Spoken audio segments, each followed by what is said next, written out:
It's time for the 8-Minute Devotion. The 8-Minute Devotion is a daily message that fills you with hope and encouragement from the Word of God. Here's your host, Pastor Cameron Walcott.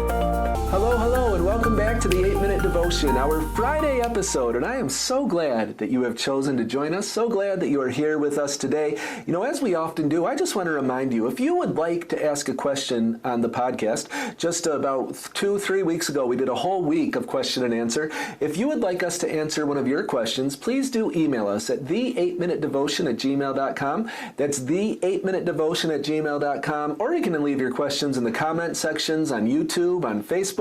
You can like our Facebook page, The 8-Minute Devotion, and send us your question that way. If you don't want us to read your name, we normally don't anyway, but just mention not to read your name, and we definitely won't if you do that. We also just want to remind you, please do like the show on YouTube, on Facebook, on wherever you listen. If it's Apple, if it's Spotify, please subscribe and share it with others as well. If a certain episode really blesses you, please use social media, share that episode so we get this message out to as many people as we possibly can. So we are in 21 days of gratitude, and today is day 13, and we're going to talk about how the thankful love much. Yesterday we talked about how the thankful realize how much they're forgiven.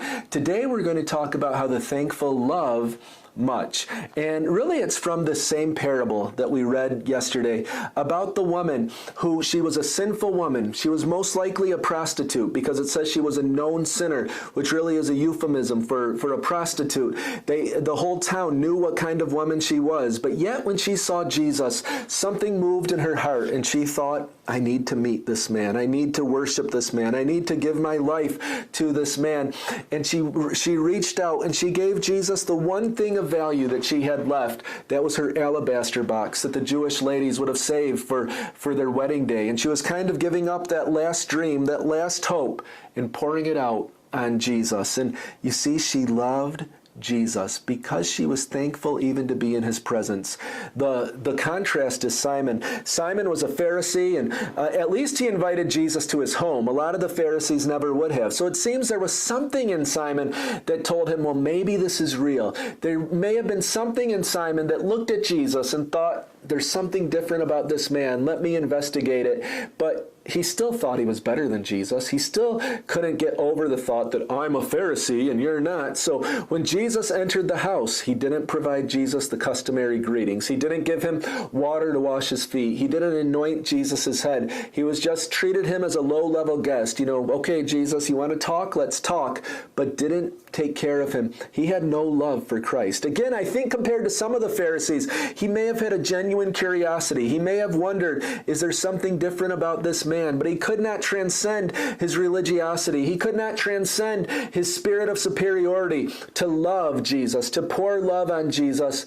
This woman, because she realized, I am nothing without Christ, she was able to love much. And that's really the main point Jesus was making with this parable. The woman loved Jesus and worshiped him. She loved him with all of her heart and was willing to show it publicly. She was willing to be shamed in order to rescue Jesus from any sense of social shame. It would have been a shameful thing that Simon hadn't provided Jesus the water to wash his feet and other things. It would have been shameful for Jesus in that culture, that time. This woman wanted to save Jesus from any element of cultural shame. So she provided for Jesus what Simon should have done. She put Jesus' comfort before her own. Simon did not love Jesus. He was not awed by Jesus' presence. His heart wasn't moved. His heart didn't love. This woman's heart was moved. This woman's heart was captured. Simon may have regarded Jesus as something in his mind, but this woman was moved in her heart. And as you can see here, real gratitude includes the heart. It includes the emotions. When you realize all that Jesus has done for you, your heart should respond in love and worship. And let me be clear, this doesn't mean that real worship and real gratitude is all about the emotions. It doesn't mean we have to cry every time we worship God. It doesn't mean that we always feel it. But it does mean there should be times when we have this emotional reaction that we pour out our heart to the Lord. You know, if you told your wife, if you're a man and you're married, you say, well, yes, I love you. But you don't show it in any emotional way. And you just say, well, I love you and I provide for you and I love you. That wouldn't be real love. It's part of love. Having the provision is part of love. You know, saying the words is part of love. But there also at some point has to be an emotion behind it. And this woman's heart was moved. Her heart was captured, not just her mind like Simon, but her heart. And when you realize all that Jesus has done for you, your heart should respond in love and worship. We all go through times when we don't feel what we should feel. Saying this doesn't mean that our emotions won't have ups and downs. But if you never feel your love awakened for God, if you never have those times of just being in awe of what Jesus has done for you, you need to ask the Lord to awaken your heart. Even when we don't feel it, we can live it. We can live in the reality of what God has done. Jesus said this, of course, John 14, verse 15, "If you love me, you will keep my commandments. If you love me, keep my commands." Show a heart of love that walks with him. Show that you love him, both with your emotions, with your songs, with your prayers, and also with your lifestyle, with the way you walk before him. Show a heart of love that walks with him in obedience, that walks step by step with him. This woman was a sinner, but I believe she left this encounter with Jesus transformed.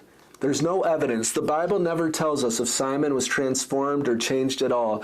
He didn't love. So even though he kept some external commandments, he missed the greater commandments. This woman truly loved Jesus. And I want to have the heart of this woman. Again, like I said yesterday, this doesn't mean we emulate her sin and think, well, we have to sin really big so we can love really big.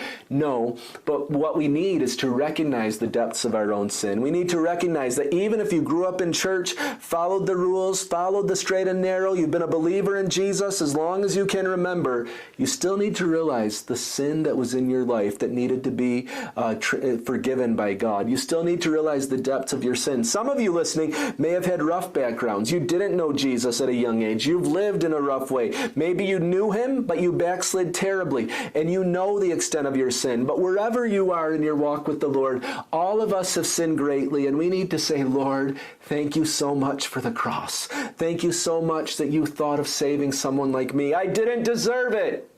But Lord, in your grace and in your mercy, you gave me your life, you saved me, you poured out your life for me. Here is my love returning to you. Thank you for listening. We still have 8 more days of gratitude, and they start coming up on Monday on the 8-Minute Devotion. Thank you for listening to the 8-Minute Devotion.